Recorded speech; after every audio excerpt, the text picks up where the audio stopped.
Next moment ಏನಿದೆ ಅಂತ ನೋಡೋಣ.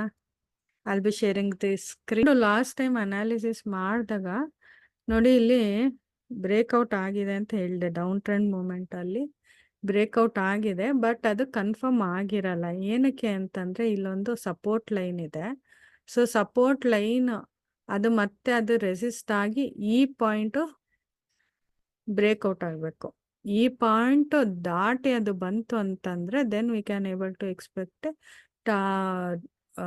200 ಪಾಯಿಂಟ್ಸ್ ಎಕ್ಸ್ಪೆಕ್ಟ್ ಮಾಡ್ಬೋದು ಡೌನ್ ಟ್ರೆಂಡ್ ಅಲ್ಲಿ ಅಂತ ಹೇಳಿದ್ದೆ.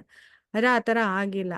ಇನ್ಸ್ಟೆಂಡ್ ಅದು ನೋಡಿ ಎಷ್ಟು ಸತಿ ರೆಸಿಸ್ಟ್ ಆಗಿದೆ. 1 2 3 4 5th ಟೈಮ್ ರೆಸಿಸ್ಟ್ ಆಗಿ ಆಮೇಲೆ ಬ್ರೇಕ್ಔಟ್ ಆಗಿ ಸಪೋರ್ಟ್ ತಗೊಳ್ತಾ ಇದೆ. ಬ್ರೇಕ್ಔಟ್ ಆಗಿ ಮತ್ತೆ ರೀಟೆಸ್ಟ್ ಮಾಡಿದೆ, ಮತ್ತೆ ರೀಟೆಸ್ಟ್ ಮಾಡಿ ಅಪ್ ಟ್ರೆಂಡ್ ಹೋಗ್ತಾ ಇದೆ. ಸೊ ಎಲ್ಲಿವರೆಗೂ ಎಕ್ಸ್ಪೆಕ್ಟ್ ಮಾಡ್ಬೋದು ಟಾರ್ಗೆಟು 2380.